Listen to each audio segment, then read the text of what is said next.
નમસ્કાર ખેડૂત મિત્રો, આજે આપણે જેઠીપુરા ગામ તાલુકો ઈડર જિલ્લો સાબરકાંઠા ખાતે આવ્યા છીએ। આ એક ડ્રેગન ફ્રૂટનું ફિલ્ડ છે, ફળઝાડ પાકનું વાવેતર।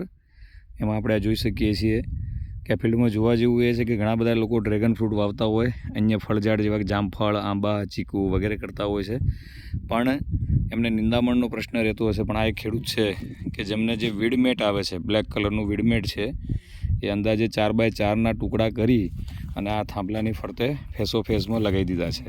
તો આપ જોઈ શકો છો, જ્યાં વીડમેટ લાગેલી છે ત્યાં બિલકુલ નિંદામણ થતું નથી અને એના સિવાયનો જે ભાગ છે એમાં નિંદામણ થાય છે।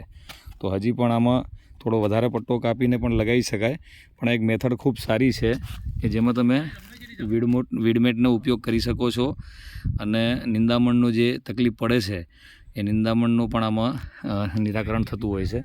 આ તમામ પાકની અંદર, ફળપાકની અંદર આપણે આ મલ્ચિંગનો ઉપયોગ કરી શકીએ છીએ અને આ પ્રકારનું જો મલ્ચિંગ વસાવવામાં આવે તો બાગાયત ખાતામાંથી સહાય પણ મળતી હોય છે, મલ્ચિંગ સહાય ઘટક હેઠળ, તો તેનો પણ તમે ઉપયોગ કરી શકો છો। તો આપ જોઈ શકો છો કે ભાઈ વીડમેટ, ડ્રેગન ફ્રૂટની સાથે વીડમેટનું આ વાવેતર કર્યું છે।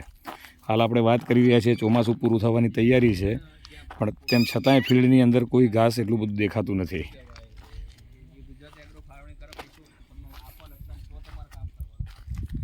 પૂરેપૂરી ફિલ્ડની અંદર લગભગ 4 થી 5 વીઘાનું આખું ફિલ્ડ છે, એમાં વીડમેટના રોલ લાવી અને આ પ્રકારે કટ કરીને લગાવવામાં આવ્યા છે। જેઠીપુરા ગામના ખેડૂત છે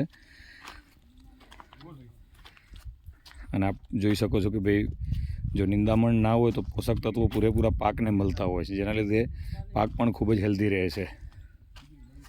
થેન્ક યુ વેરી મચ। આ ટેકનોલોજી, આ બાબત અપનાવવા જેવી છે।